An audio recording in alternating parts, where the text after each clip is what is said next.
What's up, everybody? It is me, FireGun90, and today I have a very special video for you today. It's a video I've never done before. It is a tip video for Battlefield 3, and I'm going to be explaining to you 11 very important tips in this video game, and we're just going to jump straight into it. Number one is read the radar. Now, reading the radar the radar is a little bit more than just a regular radar. It is kind of like almost a tool of some sort. I can't really explain it, but it is very helpful. It shows you where, let's say you're playing as an assault class. As you're playing as an assault class, it will show you who needs to be healed as a square with a little medical sign inside of it. Now, if you read this correctly, I mean, if you're able to read this radar, then you can end up saving many lives and getting lots of points for doing so. For example, when you're damaged, and when you're damaged, let's say you take let's say you go into a fight and you win, but you take a lot of damage. You're at 20% health. Now, if you press select, you can call for a medic, and he will come to assist you, and or well, hopefully it will pop up on your radar, and hopefully they'll come up to assist you, and they'll get points, and you'll get healed, and you'll be able to walk away to live another 30 seconds before you get raped by something. But anyway, back to topic. Um, it also um, has circles for people who need revives.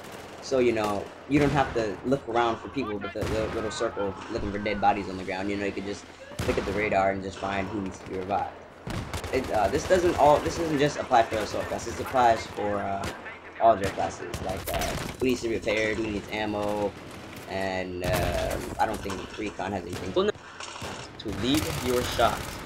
Now, this really only applies for long range battles, like sniper rifles or something like that, or where you see somebody and they're running away, and they're running not towards you, but kind of what's the word here, horizontal from you, or kind of.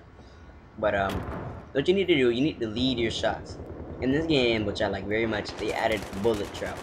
Now, yes, bullets are very fast, but they're not so fast that they can travel whatever 100 yards and be exactly where you shot it, and exactly where you aimed it, and whatever target is still gonna be there. Actually, it won't be there. He's gonna be continuing on, and what you need to do is you need to lead your shots. You don't need to shoot a ridiculous amount ahead. Bullets aren't that slow. Well, actually, yeah, they're not that slow. But you need to lead your shots just a little bit. You don't need to, overdo it, especially for recon classes, because not all sniper rifles have the same amount of bullet velocity. They don't travel at the same time. But to continue with rule number 3 is to take it slowly. And I understand that in this game, sometimes you need to, have kind of like a blitzkrieg strike.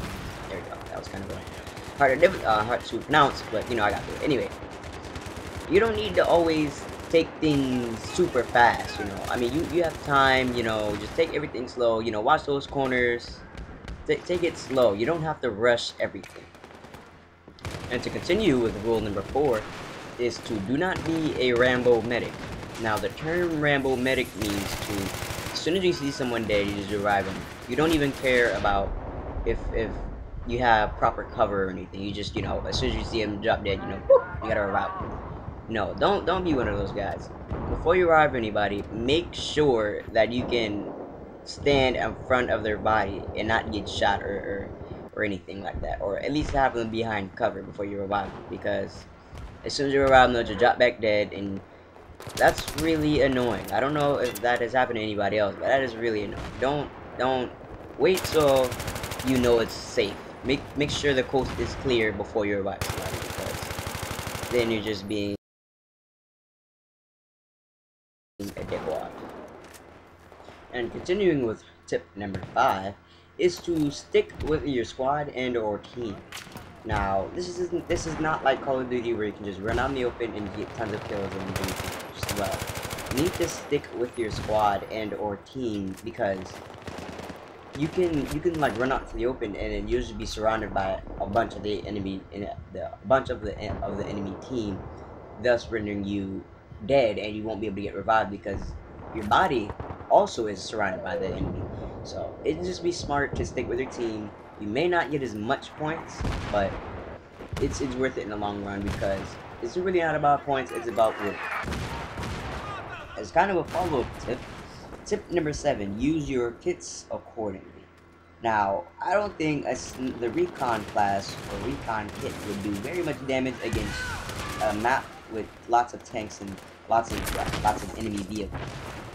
I mean, yeah, they may be able to provide recon with recon for your team, but they're not going to be as effective as taking out a tank.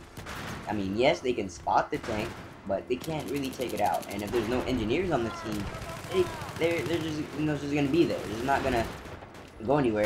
Well, it is going to go anywhere. It's going to wreck your entire team. It's just going to kill you guys. But you need to be able to use your kits accordingly. Use them appropriately is a better word. And tip number 8 is to spot your enemy, especially snipers. Now, if you see an enemy and they're just running across, even if you're going to kill them, it's a surefire way. If you want to kill them, just go ahead and hit the select button or the back button. I don't know what it is for PC. And you're going to spot your enemy. Even if they do somehow get away, they're going to be marked on your minimap and on everyone else's minimap and on their screen. So, they won't really get far. They'll be able to run and hide, but it'll be pretty useless.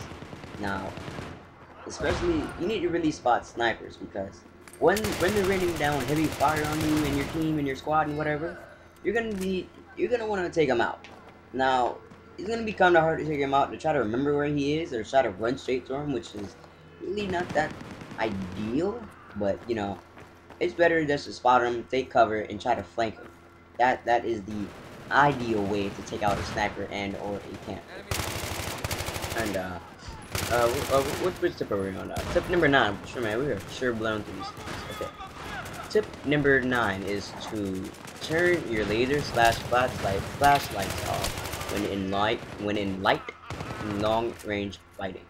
Now, when you unlock these lasers and these flashlights, they're really good of a advantage in close quarter combat. But when you're like in a light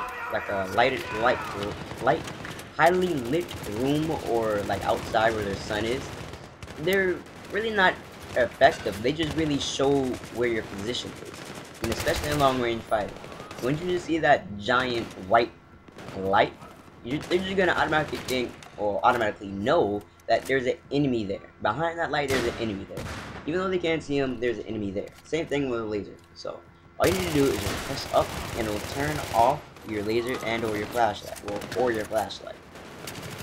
And to continue on with tip number 10, the last and final tip, is to select objectives to attack and defend when you're squad leader. Now, when you're squad leader, you'll know because you have a little star next to your name in the bottom left corner. And it's not really have a hard thing. The same way you spot enemies, just look towards the objective and press select. That's all you have to do. You get additional points, your squad gets additional points, and I believe your team also gets additional points. It's real simple, real easy to do, and you can tell your squad what to attack and what to do when you don't even have a mic. Now, I hope you guys enjoyed my little 10 tips for Battlefield. If you enjoyed, please click subscribe, rate the video, comment if you want, and yeah, it's Fire Gun 90 and I'm out of here.